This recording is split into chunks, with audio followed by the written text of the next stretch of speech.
Jammu Links News Top Stories is brought to you by Tasya Herbals alcohol-based hand sanitizer with neem and aloe vera extracts, helping India fight COVID-19.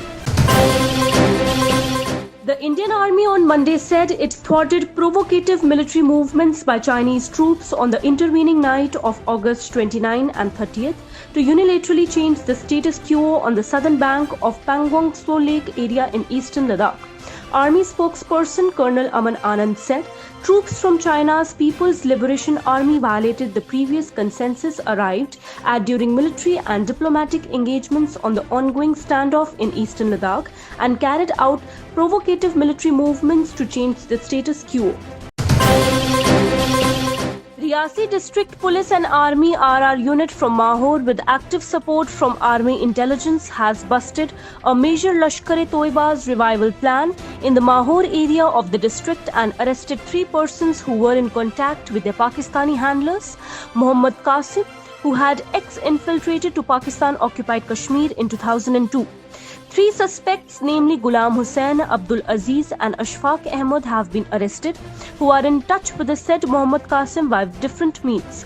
Some Benami transactions in different accounts of these suspects have been detected, and some families of slain terrorists who have received financial aid from ISI have also been identified. बनने से पहले ही जिसे कहते हैं बात बिगड़ गई, otherwise ये आगे जाकर इसके रेपरकशंस काफ़ी हो सकते थे. आगे जाकर ये किस तरह से लड़कों को दोबारा से मिलिटेंसी में लाने की कोशिश करते या उसके क्या अंजाम होते, ये अभी जो है इसके बस्ट होने से, इस मॉड्यूल के बस्ट होने से, जो कि आर्मी की मदद के साथ हम कर सकें, क्योंकि इसमें काफ़ी टेक्निकल डेटा इन्वॉल्व है, मोबाइल फोरेंसिक्स है जो एनालाइज करना पड़ता है. At least 6 civilians sustained injuries in a grenade attack by terrorists on an army convoy in Baramulla district of Jammu and Kashmir on Monday. The Ultras lobbed a grenade on the convoy which was on its way to Srinagar at Azadgunj in Baramulla town. Officials said the grenade missed to intend target and exploded on the roadside, causing injuries to 6 civilians. The injured were rushed to a hospital. After remaining suspended for nearly 3 hours, vehicular traffic on the 270-kilometer long Jammu-Srinagar National Highway resumed on Monday.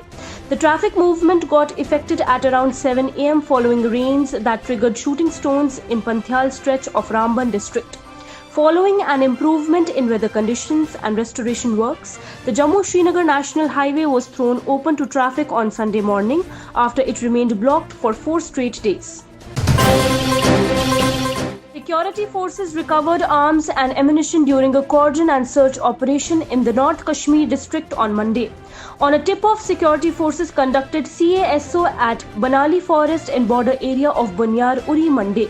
During the operation, security forces recovered arms and ammunition including 2 AK-47 with 2 magazines and 74 rounds of ammunition, 10 grenades, 1 pistol, 2 wireless sets, Pak currency Rs 4,000 and 1 pouch. Life returned to normal on Monday in Srinagar, where authorities had imposed restrictions at several areas including civil lines on Sunday to prevent Ashura procession. All additional security force and police personnel deployed on Sunday have been withdrawn. All barricades and other roadblocks have been lifted. Congress leader Rahul Gandhi on Monday accused the Modi government of destroying the informal sector of the economy and trying to enslave it. He charged that the government wants to break this sector and called upon the entire country to unite and fight against this. Gandhi's comments come ahead of the monsoon session of Parliament, where the Congress party wants to corner the government over the state of the economy, besides other issues including the handling of the COVID-19 pandemic and the Chinese aggression at the border. अगर हिंदुस्तान की अर्थव्यवस्था को समझना चाहते हो तो ये समझना होगा कि हिंदुस्तान में 2 अर्थव्यवस्था है. पहली असंगठित अर्थव्यवस्था और दूसरी संगठित अर्थव्यवस्था. Central Paramilitary Force Welfare Association urged central government to fulfill its long pending demands. Briefing media persons here, Darshan Kumar Chauhan, General Secretary of Association, demanded grant of similar benefits as available to BSF, ITBP and NSG, including 1 rank, 1 pension. CSD canteen facilities instead of Central Police Canteen at state or district level, proper medical treatment facilities at district level, extending all post-retirement benefits on declaration of ex-CAPF status similar to Defence Force ex-servicemen or widows and dependents, restorations of stopped pensions, etc. Expressing deep condolence on the death of Assistant Sub-Inspector of Special Operation Group of Jammu and Kashmir Police Babu Ram, Lieutenant Governor Manoj Sinha on Monday said he laid down his life serving and protecting the motherland. The central government on Monday extended the ban on international commercial passenger flights to and from India till September 30th, barring exceptions mentioned by the government. The restriction shall not apply to international all-cargo operations and flights especially approved by DGCA. However, international scheduled flights may be allowed on selected routes by the competent authority on a case-to-case basis. According to the Unlock 4 guidelines, the Ministry of Home Affairs has prohibited international air travel of passengers except as permitted by MHA.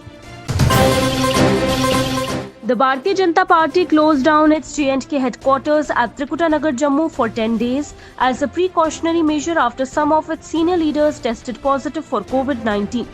3 days after the BJP Lok Sabha member Jugal Kishore Sharma tested positive, along with his wife and PA, 2 journal secretaries of the party Ashok Kol and Vibod Gupta tested positive on Sunday.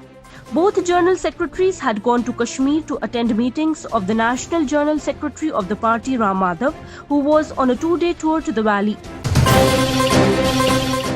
The trial run of Kashmir's first luxury glass-roofed AC train was held on Monday between Baramulla in North Kashmir and Banihal in Jammu region in view of a documentary to be filmed on the 137-kilometer-long rail link in coming days.